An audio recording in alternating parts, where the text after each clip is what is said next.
Hey, it's Doug, and I'm just popping in before we start the episode here.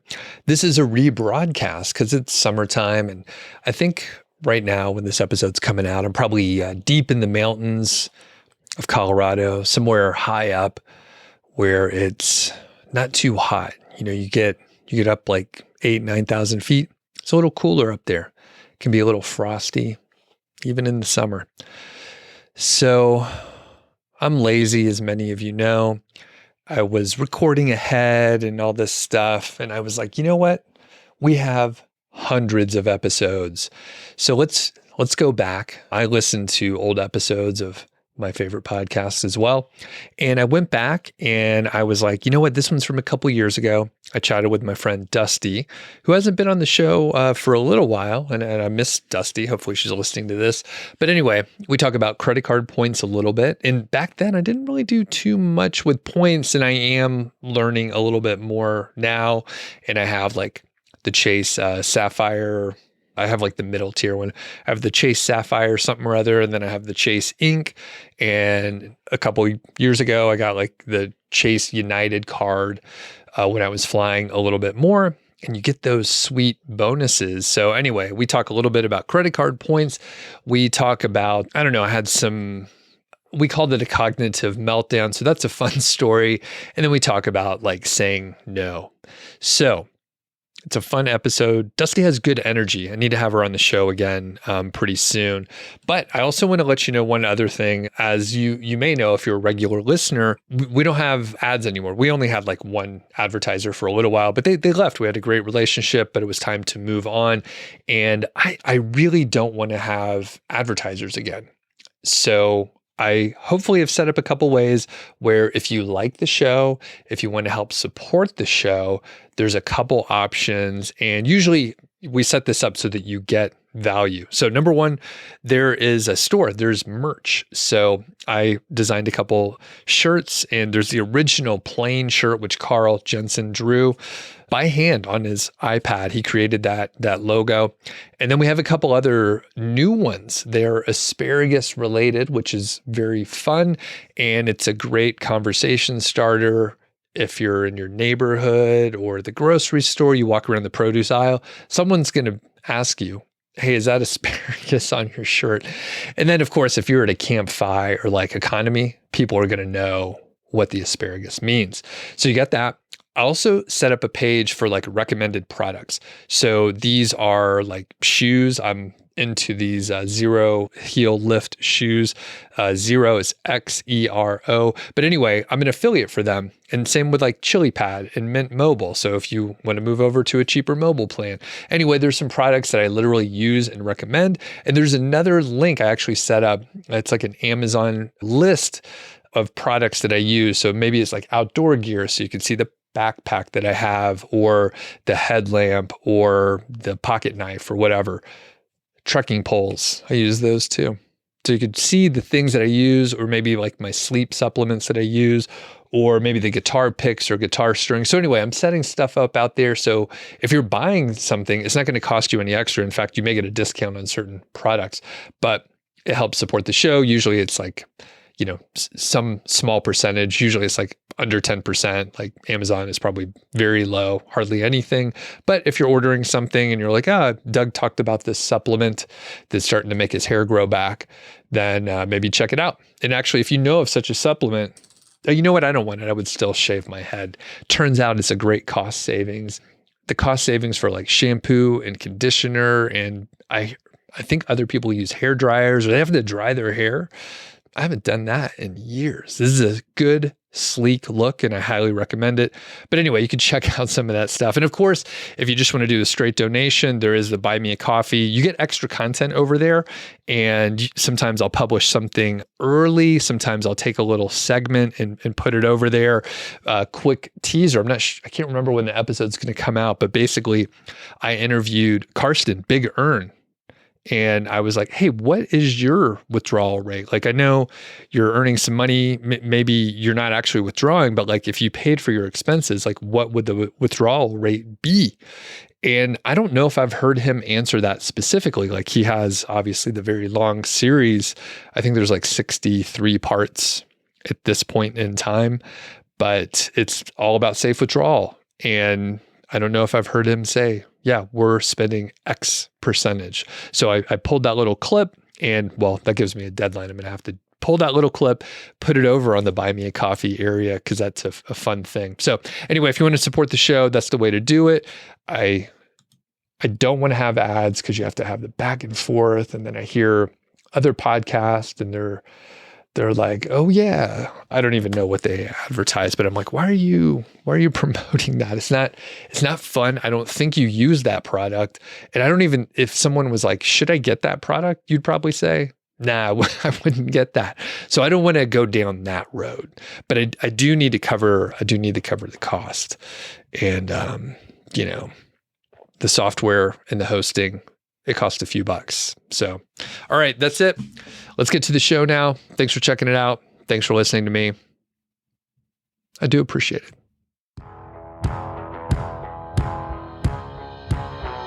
Hey, what's going on? Welcome to the MHFI podcast. My name's Doug Cunnington, and I have a special co-host today. It's Dusti Young joining us again. How's it going? Great. How are you? Doing awesome. I think Carl is, I don't have any excuses for him. He's probably doing something cool, hanging out with his family. Yes. I won't throw him under the bus this time. He's having amazing experiences with his family. Today, kind of a random episode. We're going to talk credit card points and, a little bit how we use travel points, or maybe we don't use them that well. We're going to talk about just an issue I've had lately with dealing with my own psychology. It's all about cognitive biases, which we've recorded a lot about before. And I've been struggling with it, and I actually wrote it out, and I sound like a fucking lunatic, but hopefully it won't be that bad once we talk about it. And we'll also talk a little bit about businesses. So I have my own company that I've been running, and you have like Airbnb and properties and such. So we'll talk a little bit on the business side. Quick disclaimer, this whole thing is just entertainment. It's not financial advice. It's not legal advice. It's not any sort of health advice. It is barely entertainment. So seek professional help is what we're trying to say. You are choosing to listen to this at your own risk. Yeah. And then finally, we're going to talk about saying no, why it's hard to say no, which could be a whole episode. But we both had. Should actually start there. I think that's why I'm here today. I know. This is the second one today. She was about to leave. I think it was my fault for confusing. I said something weird. She was trying to leave, and I was like, Dusti, you can't leave the basement. It got weird, but she was like, all right, fine. No, it's like, cool. I don't know how to say no. No, I'm just kidding. Yeah, it was just a miscommunication on my part, I think, right? I told you could see Georgie, and you were like, all right, I'm getting out of here. Yeah. So anyway, a lot of random stuff today. And before we get into the details, Dusti, what's new with you? Any fun, travel things? Anything going on over the weekend that you're doing that'll be fun? Ooh, I am going to try to go to puppy yoga this weekend. So I'm kind of excited about that. A great way to get my puppy fix without actually getting a puppy. Where's that at? I was looking it up because I was going to try and get it for Elizabeth for something. So don't tell. Have you already told her about it? No. Don't tell her because we'll talk because I want to get that for her. Yeah. Yeah. So they have two. They have one in Boulder, and I can send you the link. They also have one in Denver, and the one in Denver, it's with Mile High Labs. Mm-hmm. So it's all Labradors, and it's actually like down by the old airport. So I don't know if you've been down in that area, but they have really cute ice cream place. They have lots of great restaurants. I can't remember what it's called, but the area is it's adorable. Cool. So, all right. That might be even more fun than the one in Boulder. Cool. That'll be pretty awesome. Yeah. And are you guys doing anything this weekend? Anything coming up? We have a couple things coming up. So one, we're going to Book of Mormon on Saturday, which I have not seen before. People can Google it if they are unfamiliar. It should be awesome. It's so good. I'm pretty excited. And then we're about to go check out Mesa Verde National Park, which we're on a quest to visit all the national parks. we're not getting in a big hurry about it, but, we'll probably, over the next several years go to, 5+ parks per year. So I think we have some plans, but we're going to go down there for about a week. And then I'm generally taking like a lot of July and August off. So I'm recording like a lot of stuff pretty far ahead. And I haven't done this in a while. Like for a few years, I was trying to step back a little bit, and I'd work pretty hard. And then I'd take like a month off, like 2 to 3 times per year, which was great. And I think now what I've done is just I'm doing less each day in each week. So I usually only do stuff on like Tuesday through Thursday, and it's usually very leisurely. And if I just don't have enough time to do stuff, I just stop and, do something else that's not work. So it's a good strategy. Yeah, it's very lazy. But I've cultivated my life so that I could be lazy and take a nap. Like I hiked on Monday and it was nice. And I was like, I'm a little tired. I think I'm going to take a nap. So I slept for like an hour before I did anything else. And yeah, it was pretty nice. Yeah. Do you nap much? No. I wish I was a better napper. It seems like a great goal. And recently, people have been talking about coffee naps where you have a cup of coffee and then sleep for 20 minutes. It seems appealing. If I can't nap before, like 1 or 2, I'm going to be up too late. Right. And I tend to wake up early. So yeah, bad recipe. Well, the thing with naps is even if you don't fall asleep, at least you're laying in a quiet room. Hopefully you're just like relaxing for a few minutes. Yeah. So I've tried the coffee nap. I mean, it works fine. I like coffee or caffeine or whatever you're taking. Meth. I don't know what kind of amphetamines people are into. But the idea is it takes a few minutes for it to kick in. I don't know about the amphetamines or other kind of speed type stuff. Oh, what do you think, Dusty? You're an expert now. Yeah, I'm a meth expert. I'm a meth-expert. No idea. Okay, yeah. So I encourage naps, but I mean, really, if you're getting enough sleep at night, then, you're not going to be tired during the day.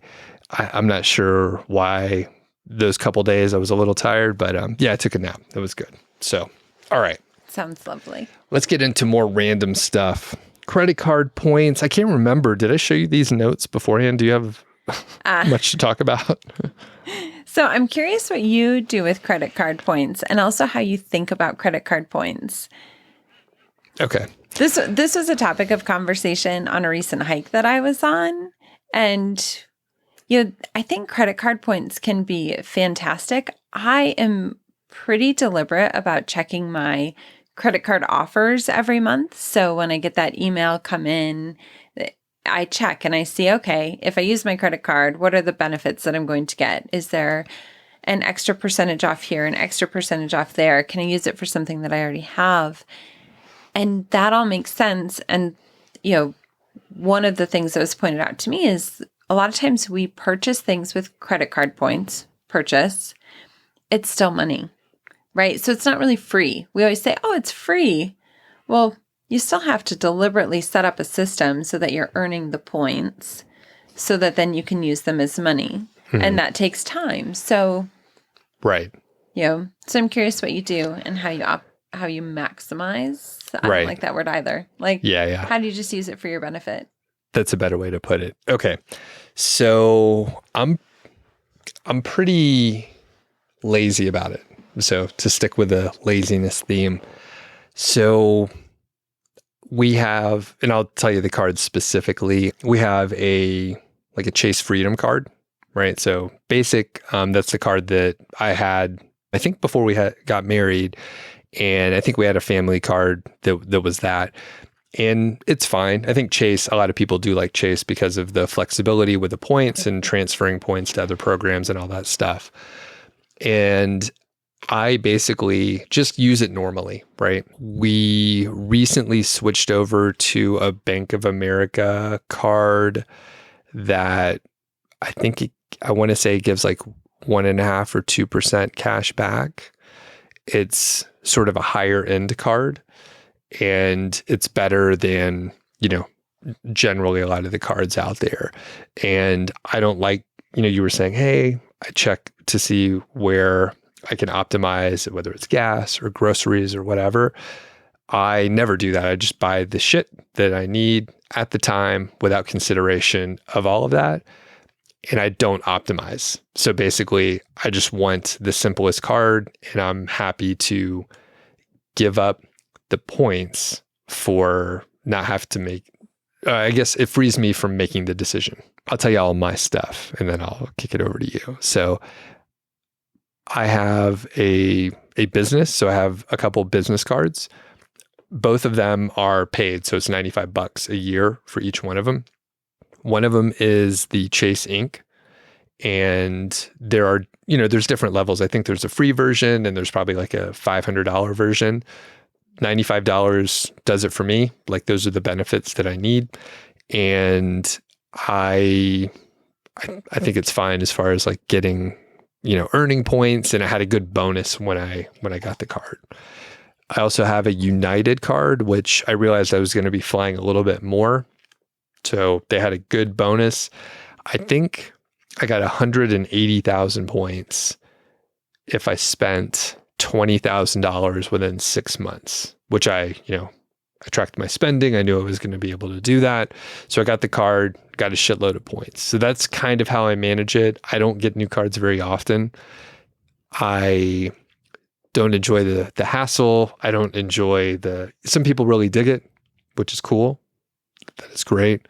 Just personally, I don't like to do it. So I don't optimize very well. Yeah. I don't think there's anything wrong with that. I really like simplicity. And that's kind of my approach too, is very simple. I do, like I said, I check the offers that come in, mostly because there are usually discounts to stores. So if I need to get something, then I might as well save money doing it. Right. So it just makes sense to me. I also like the separation. So like you, I have a business. So I have business cards and I have personal cards. And that just makes it easy peasy. Like I have one card that I use for work. I used to travel a lot for work. So I have an American Express and comes with lots of benefits. They just recently had an Amazon discount where if you used it to purchase on Amazon, you got a significant discount. If you used your points, it's like 40% off select items. Oh, damn. Yeah. So It can be helpful to check those emails and to check those offers and see what's there. And also, if it's your thing, all power to you. If you get excited about how to get more points and where to best spend those points and to make them create returns, you should do it. There's a really great, have you been to the ChooseFI, their credit card course where it's all about points? I haven't, but I've heard of it. Yeah. So, and you've heard of it because it's great. It's a wonderful resource. If it's something that you're excited about, if, you think, oh yeah, I do want to spend time seeing how many points this translates to or that translates to. I've had a lot of friends that have done a ton of travel on points. They get very excited about it. For me, it's a time factor. Like that's not what I want to spend my time diving deep into. Right. I just kind of want to keep it simple. I want to use my credit card so that things are easily bucketed. I'm getting some rewards. Right. And I'm happy. Cool. So we're kind of, we're on the same page, like keep it simple. I will point out our friends Stephen and Lauren over at Trip of a Lifestyle. I don't remember how many cards they got, but I think over the course of 2 to 3 years, they got like $20,000 worth of bonuses, like cash back or point equivalent. Yeah.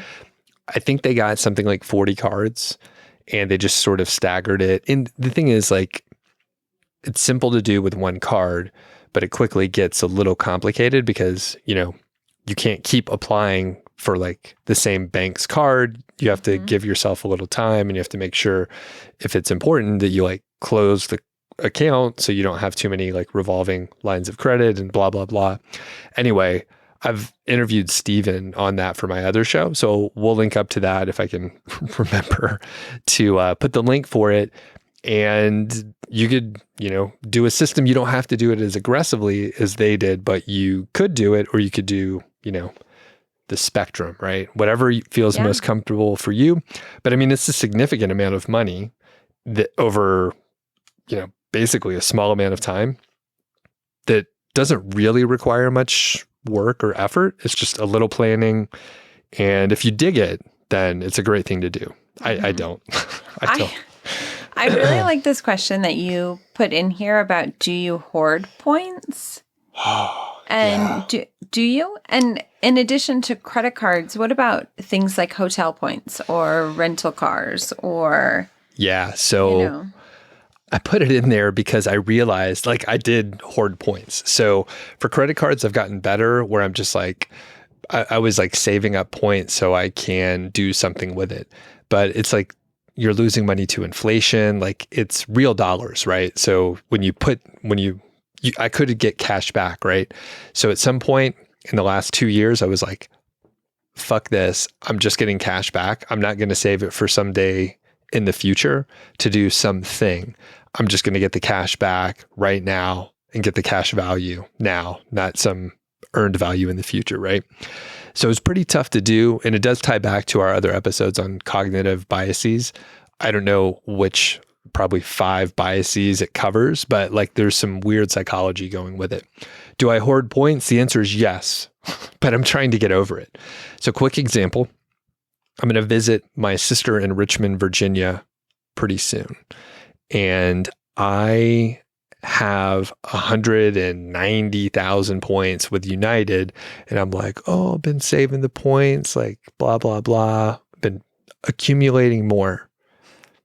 You're in your accumulation phase. There's no point.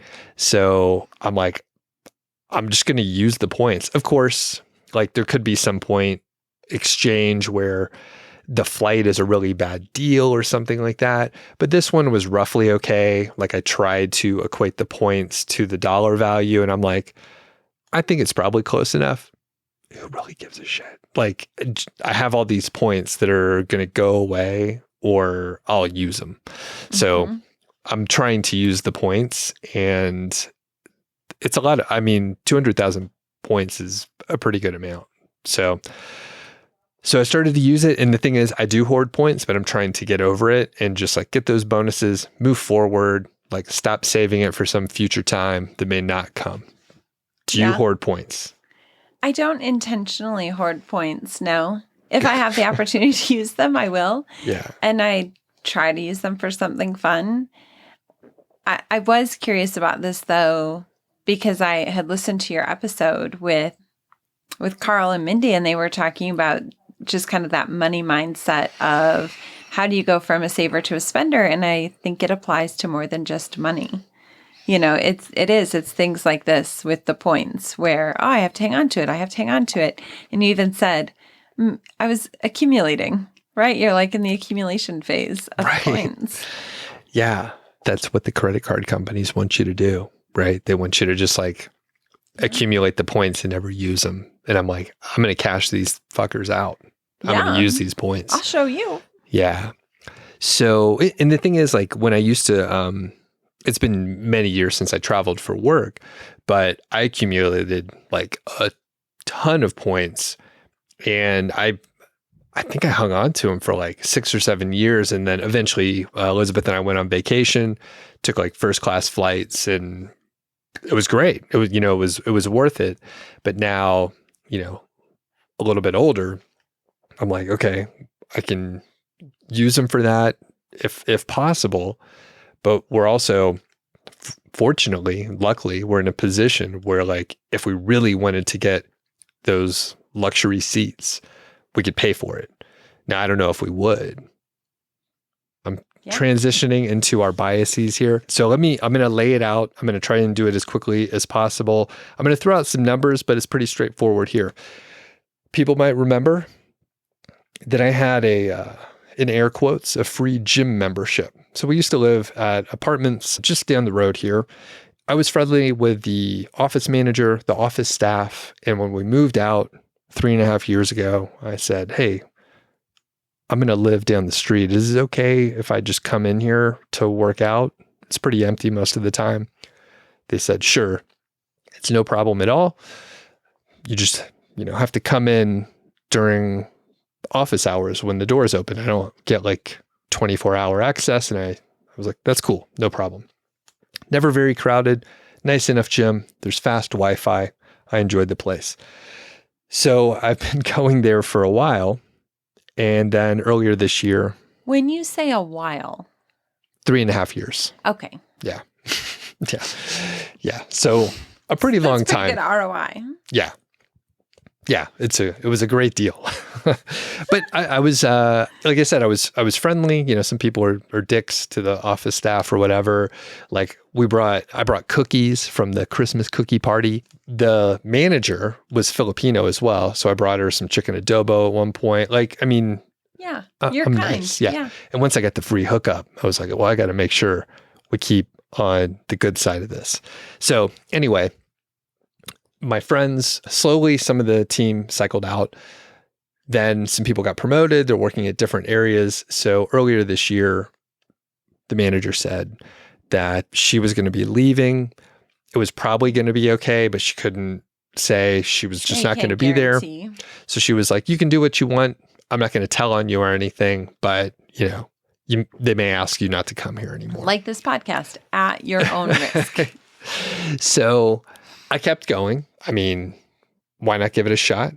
I'm friendly, I wave, say hello. So that went on for a few more months. And then the last person that I knew there, she was like, hey, I am going to be transferred as well.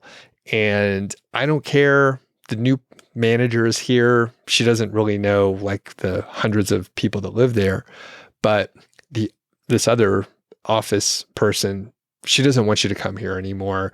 I don't know if she's actually going to say anything. I don't know why she doesn't want you here, but she may ask you to leave.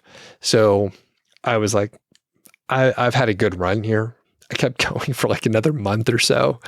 Again, it's easy to go. So, okay. So my free gym access is ending. So I was like, you know what? I'm not going to go back there. They asked me nicely a couple times. It's been a good run. I live very close to the rec center here in Longmont. Elizabeth joined. You joined for a little while. Mm-hmm. You guys were... We were a couple. You were a couple. You got a great deal on a couple's membership. And I was like, I don't need to get into a throuple situation. I got my own membership. So you guys did your thing for a little while. But Elizabeth also got a 20 visit pass. Here's where I'm going to throw out some numbers. So a 20 visit pass is $96 or about $5 per visit. The couples membership that y'all got was $755 per year, but you just got a quarterly thing. But whenever I actually join, I'm going to get $755 couple membership for a year, which is $63 per month or $2.10 per day. So here's the thing. As I mentioned, I think probably earlier in this episode, I'm going to be taking some time off. We're going to be out of town.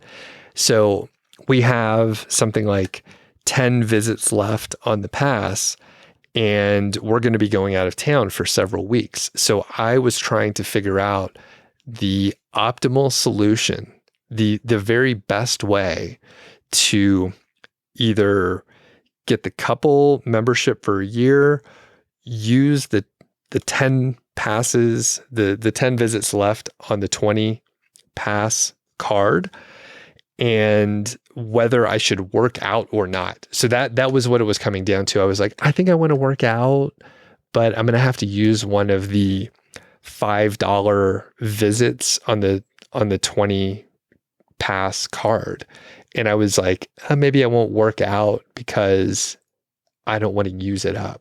And it was so stupid. And then I was trying to figure out if I could use a certain number of passes and visits until we went on vacation so I could wait to get the year membership until after we returned. What do you think of me for going through that stupid exercise? I would say that you are normal. And I think we all have these conversations in our head where it's it's just so easy to get in your own head and to think about these things. And I think it can be hard to reframe it and to remind yourself of the question that you're really trying to answer. Like, because this wasn't actually a money question. Was it? Like, was this truly a money question, or was it more about, I guess to me, like, what was the goal? What was your end goal here? So it was, the money didn't matter. So the actual dollar amounts are trivial and stupid. So to go, maybe stupid is not the right word. It's a trivial amount. So $2.10 versus $5 versus optimizing that situation is a fool's errand. It's a exercise. It doesn't matter at all. And it goes back directly. And what's the goal? The goal was to say, like, to use the money as optimal. No. What's really the goal?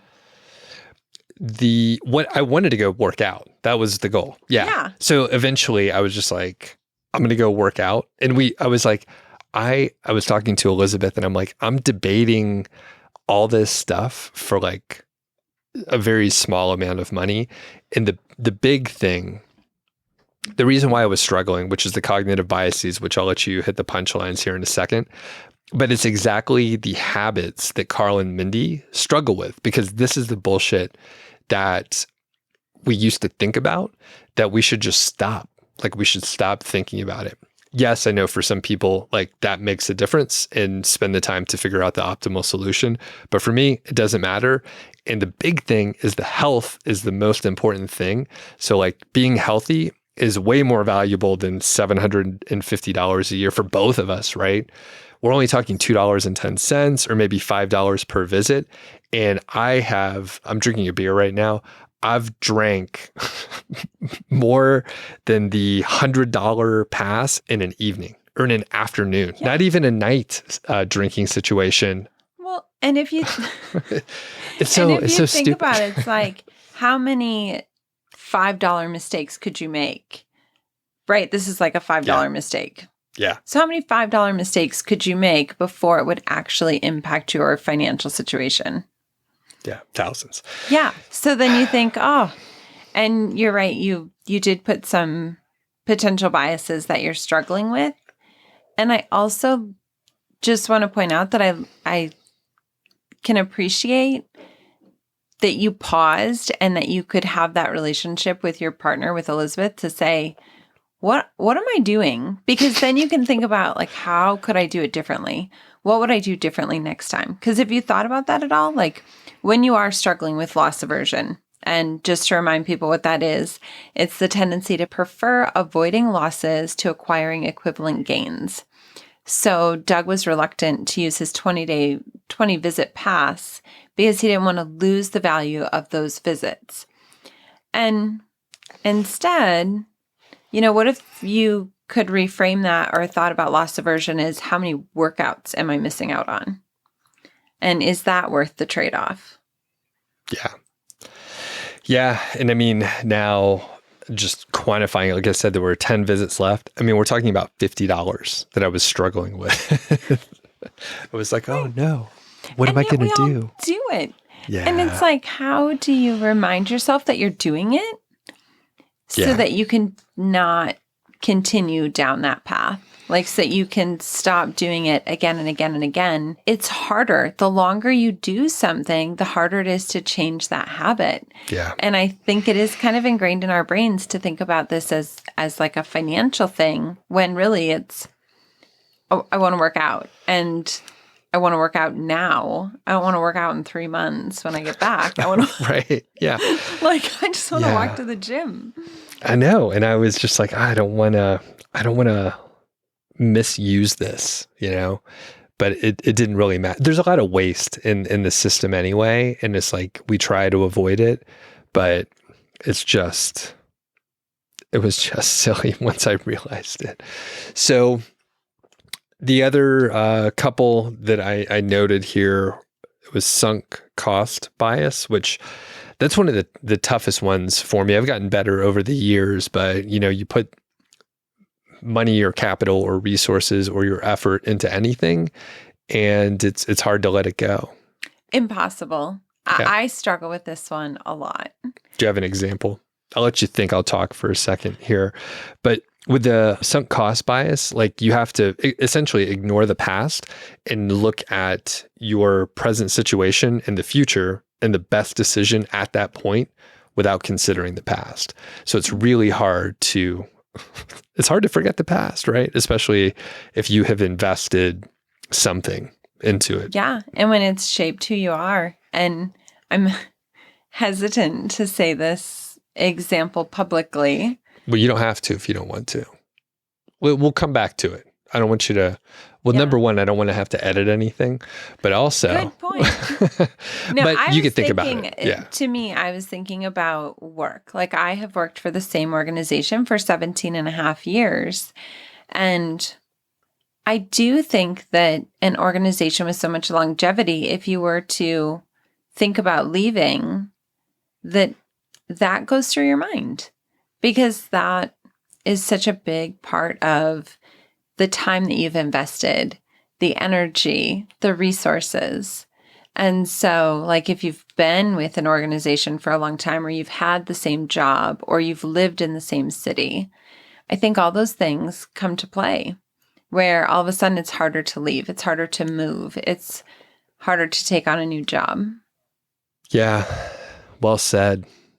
Okay. Last one is the maximization bias, which is like optimizing, which is not really my style. I am not an optimizer. You are. Can you just explain what that is for people? Like the difference between maximizing or optimizing and satisficing? Because I think satisficing is a word we don't talk about enough. Yeah. So maximizing or optimizing is like trying to make the very best decision and consume all the data that you can and like really try to get the very best outcome that is possible. And then satisficing is basically getting a solution that's good enough that meets the minimum criteria that is required for that solution. So quick example would be maybe a hotel or an Airbnb, right? For me, I can pick one really quickly. I take a quick look.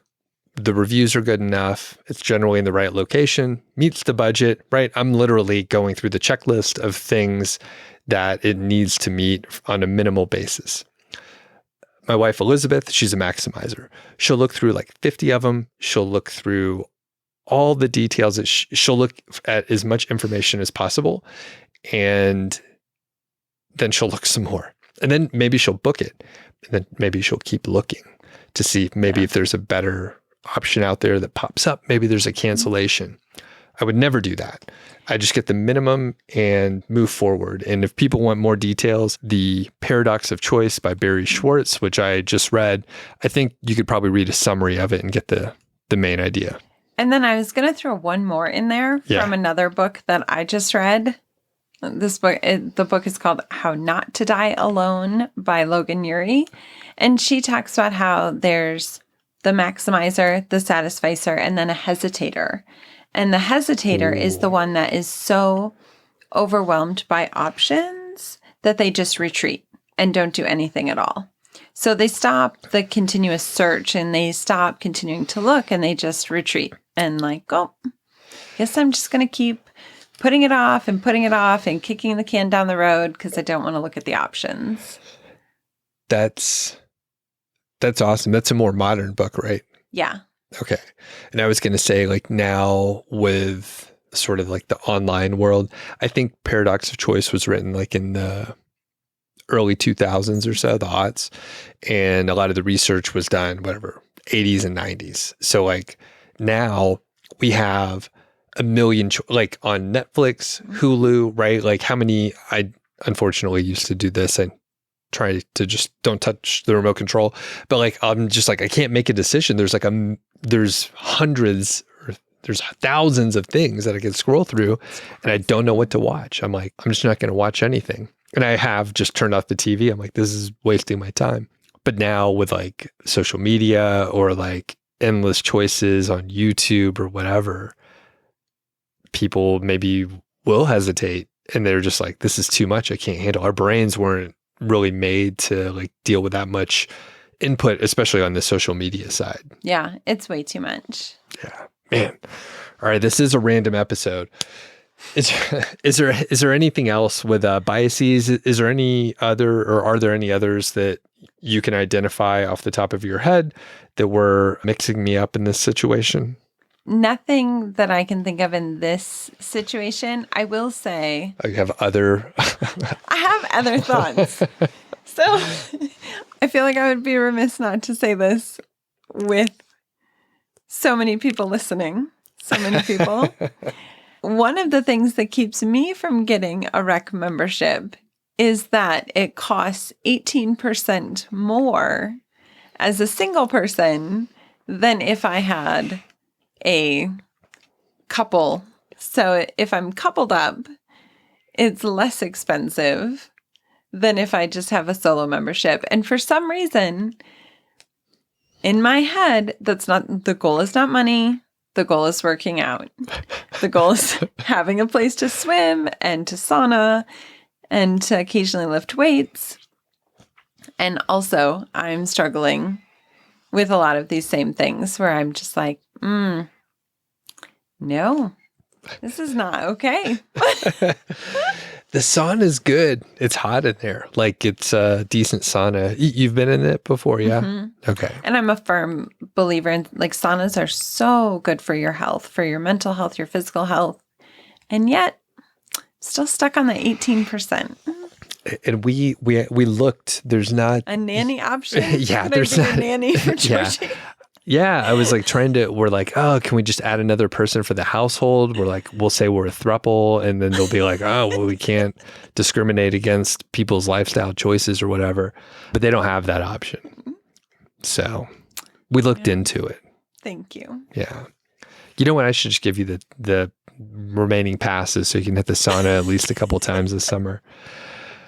Before I got the access over there, I was thinking I could just sit in my truck with the windows up in the summer here because it's pretty hot in there, but it's not the same. My neighbor actually does that, and he sits in his car and uses it as a sauna.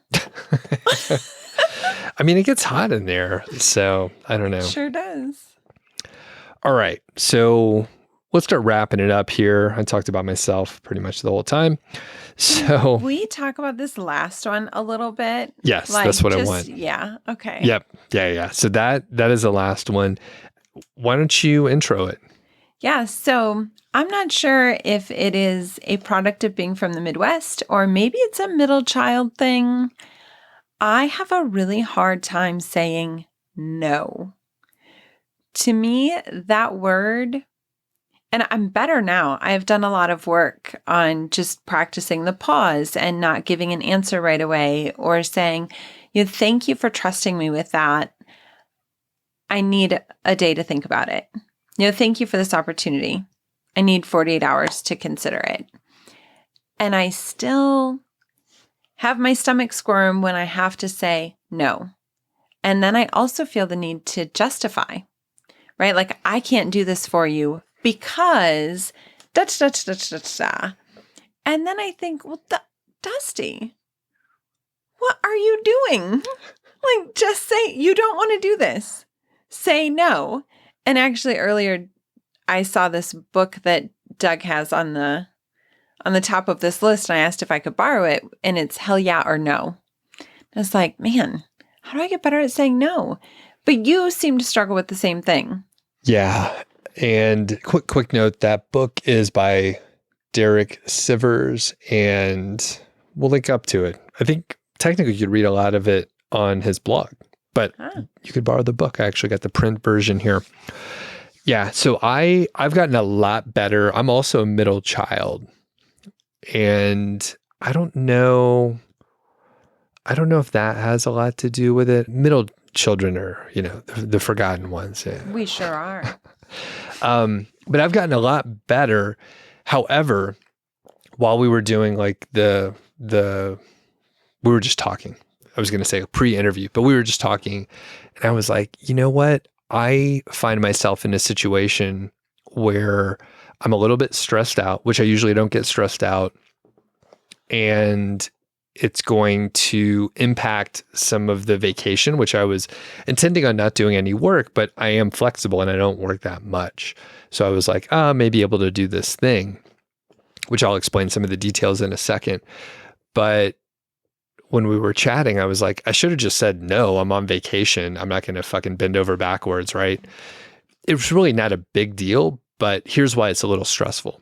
So it was an interesting opportunity to talk with like an Amazon employee. So my business has a lot to do with Amazon associates, and Amazon is a very big company, doesn't really have much customer service for Amazon affiliates and people that work in that sort of area. We're happy to be part of the system, but they usually don't give us any customer support. Someone contacted me and they were like, hey, I've worked out something where you could interview a liaison at Amazon, an actual employee, not a third party or anything like that. But like you can ask Amazon questions and you can get questions from your audience and you can publish it. Great opportunity. Good opportunity, right? I think part of the reason why they wanted to talk to me, like they selected me out of many people, I was like, I don't need Amazon. And I don't really care that much. I'm like, it's interesting that they want to do this, like I don't need to work with them. Right. So I think part of it is just like, I didn't care that much. Right. And so a couple things happen. So one, there's some weird deadline and short time frame on it within like 2 weeks. Right. So I was like, okay, like this should be fine. I'm like, I'm going to be out of town. I'll be in an Airbnb. I'm going to be on vacation, but I could do this for like 1 hour. It's like 1 hour. However, the thing is, I don't know how good the Wi-Fi is at this Airbnb. And you also won't have your setup. You won't, yeah. Things will be a little bit different. All of it's doable. I've done it before. And the thing is, the question mark is how good the Wi-Fi is going to be. So I'm a little stressed about that because I'm going to have, 2 people on, someone from Amazon. It's kind of a big deal. However, like I said, I don't care that much. Like it's interesting, but I'm like, this is not going to move the needle very much. But I'm like, I don't want to let people down, right? I could have said, no, I'm on vacation. If you want to do it, I could do it the next week. Here are your options. Work with me. Instead, I'm like, oh, it's this is the week? What the fuck? Like it's been many years. Like you could wait a week. So I'm sort of questioning myself. Yes. Well, and isn't it crazy to you how the trade-off isn't clear in your head? Like some people that I know, they would hear that question and the trade-off is so clear. It's like, be stressed out about my vacation, not be stressed out. You're reaching out to me. I'm free next week. Here are your options. And it's so easy for them. And then in my head, I'm always like, but I'm going to let someone down. And I can figure it out and I can make everyone happy and I can do all the things. What? Right. And the thing is, so that was part of it. And really like the takeaway here is I should have just been like, I don't know if the Wi-Fi is going to be good then. So I'm back in the office the following week. That's your option. You have whatever, 50 or 60 other people that you could choose from. So if it doesn't work with your schedule, fucking talk to the other people. So that was one. The other sort of thing that like made it a little stressful is, this is a side note, but they didn't get as many questions as like I thought, or the marketing person that I'm working with that's setting everything up. It's just like, oh, you're not getting as many questions as I thought. And I was like, yeah, me neither. I don't know. You gave me 3 days, so I'm not really sure, but I'll do what I can. But it's like a little added pressure. I don't have any.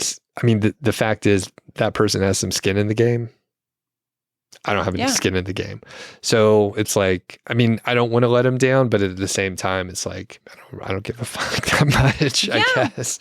But thanks for letting me vent. And it was kind of weird, but it's literally like, I could have just said, here are the boundaries. And the big thing is I'm unsure, because I'm a pro, right? Like I say I'm lazy and all that stuff, but like, it's pretty good down here. The video looks pretty good. It's awesome down here. And I don't want to give himself enough credit. So if I'm doing an interview, like I don't want to compromise and I don't want to have to go to like a co-working space where I'm like, okay, I'm setting this up and it's 90% as good as it could be. Like, I don't want to do that. So that's the situation where I'm just like, I want to just flip on the lights and have everything how I have it set up. But I'm complaining. Well, I mean, essentially you're recognizing that trade-off, and it would have been great if you could have recognized it instantly without all the clutter that comes into our heads, so that you could have just set that boundary and everyone probably would have been fine with it and would have been happy. Yeah. And that's the part that always amazes me, is that I think 98% of the time, everything works out fine. So why didn't I just say exactly what I thought right away instead of having all of these thoughts? And I'm getting better. And also, I'm just not quite there. Like I still struggle with some people to say no or to clearly articulate. Right. Well, I'm glad that you don't say no to me and you record these, because I need your help. Yeah. So I think it's really tough when you don't want to let people down, and then it's kind of unclear. Like, everything is so clear now that we've talked about it. But like you said, if you take a little bit of time and think about it a little bit, and sometimes if people work online, I know there's not, a huge number, but if people work online, there will be opportunities that come your way that seem very unique and very special. And usually they're not. They're almost all of them are not very interesting. And I don't know, does this come up in the real estate world or any? I mean, do you get, like, because you're successful, do you get people that are like, oh, I want to work with you in some capacity? Yeah. I mean, absolutely. I feel like we get that, or I get a lot of, hey, I know you do this. Could you help me with this? Oh, I know you do this. Could you help me with this? And also, I think with everything, another opportunity is going to come, because you're right. It's not once in a lifetime, even though it seems like it at the moment. Yeah.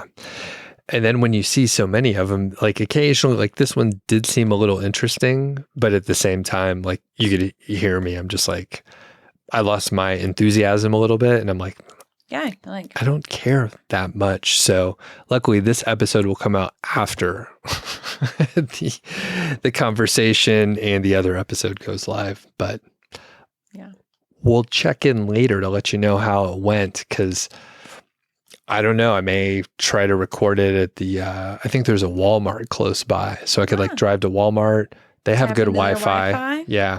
So that's doable. I have good microphones, so I could basically record in my car and it would be fine, Yeah.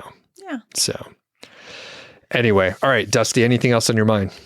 No. If you have any tips on how to say no, feel free to send them to Doug or I. We clearly need the advice. Yeah. So much. All right. Where can people find you? Yes, you can find me on Instagram at Dustina Louise, or you can find me on Facebook at Dusty Nicole. All right. Well, I'm curious, what might people expect to see on your feed? What do you post out there? Not very much. All right. So maybe I'll work on that. Maybe Doug will hold me accountable to start putting some things out there. Right now, it's just adventures in Longmont, really. So we talked a little bit about karting in our Soundcheck. So you'll get some pictures of podium karting, a friend that threw a concert, Tom LaFond, hiking, happy hours, an upcoming birthday party with pizza, and whatever, Christmas cookies. So just kind of, adventures in Longmont. All right. Yeah, no, you're not marketing anything. It's just like your life on there. Cool. Yeah. We should do a selfie in here while we're recording before we turn everything off, so people could check that out as one of the pictures. All right. Thanks, Dusti. Really appreciate it. Yeah, anytime. Thanks for listening to the show. That was the Mile High 5 podcast, and I'm Doug Cunnington. If you dig the show, please do 3 things for us. Number 1, tell a friend, a family member, an enemy about the show. We really don't care who you tell. Maybe forward them a specific show that you know that they will like. is the single most helpful thing that you can do to spread the word. It's like giving us a virtual high five, and actually we don't give high fives in person, so the virtual kind's pretty good. And more importantly, your friend or family member or even your enemy will appreciate the fact that you were thinking of them. Number 2, make sure you're following or subscribed on your podcast app, Apple Podcasts, Spotify, Overcast, YouTube, whatever you're using, and that way you won't miss a show. And number 3, please leave us a rating and review. We read them on the show occasionally, and you might hear yours out there on an upcoming episode. Quick disclaimer, this show is not financial or legal advice. I'd actually be surprised if it sounded like it. It's really just for entertainment, and that's at least what we're hoping for. But seriously, get advice from professionals. So we'll catch y'all next week.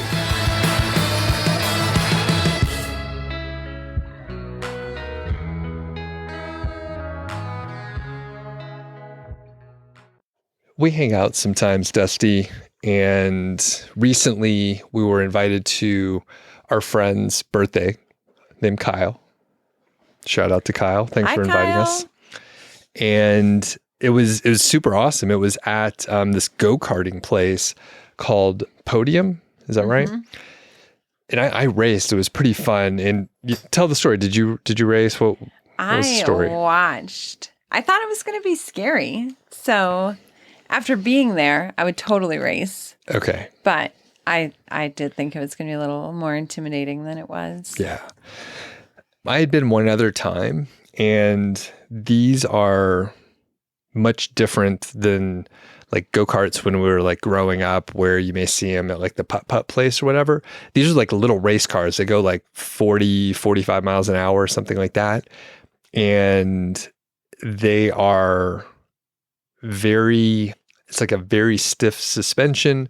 They're almost right on the ground. Like you kind of have to, sit you guys down. were like sitting right on the ground, and then you had your legs out. Yeah. Looked like it would hurt your back.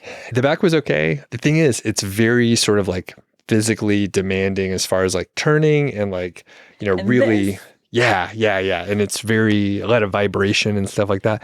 Anyway, super fun. And I don't know exactly how. I came in second twice. So there were a couple different heats. And similar to the last episode that we did before, I'll let Dusti tell a little bit of the story. So everyone was friends, right? Big group of friends. Yeah. And we should also say that Kyle is a little competitive, which, since you can't see this, you would be able to see that I'm clearly exaggerating. So Kyle and his wife were in one heat, and we had enough people that there were 2 race heats. So Kyle and his wife were in one heat, and I just want to make sure that Tizzy gets the praise that she deserves, because she beat Kyle in her heat. She did. Yeah. It was really fun to watch because she was so excited. The second heat that Doug was in was faster. And our friend Annie, who has a podcast called SideDish, all about Longmont, we encourage you guys to check it out. Annie is a little competitive as well. So it's probably good that her and Kyle were not in the same heat. It would have come to blows. So Annie goes all out. And the first race, she just blows everyone away. She's going so fast. And then Doug, he was just kind of getting warmed up. So he did really well at the end of the first heat. Second time around, he was ready. He was like ready to rock, ready to go. And they have flags in the race. The flag you need to know is the blue flag. So if this poor high schooler who's making maybe minimum wage gets out and puts himself in danger to wave these flags, if he's waving the blue flag, it means someone wants to pass you. Allow them to pass. Well, they were going. Elizabeth and I are watching the screens, and we're seeing the times, and we're like, oh, go, Doug, go. Doug is right on Annie's tail, and Annie gets the blue flag.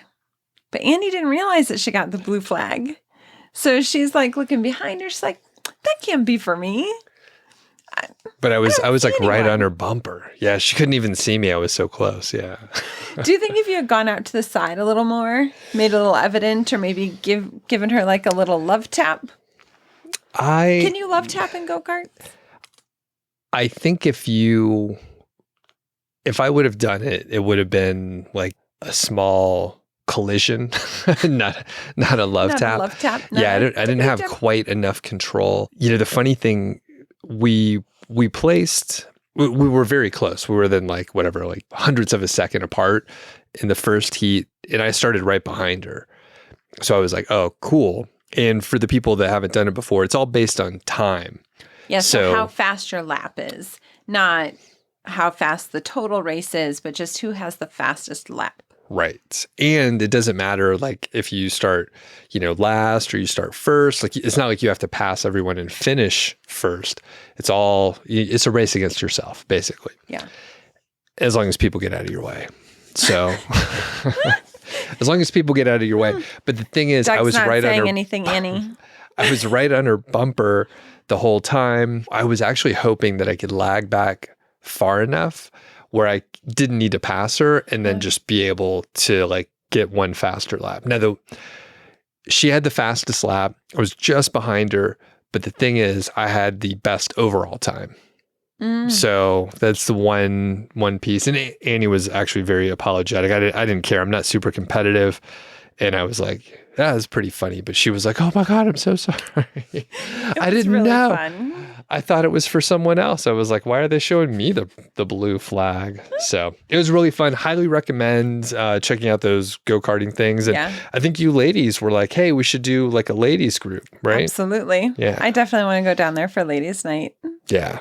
That'd be pretty fun. So Podium, I'm sure there's other places all across the country there.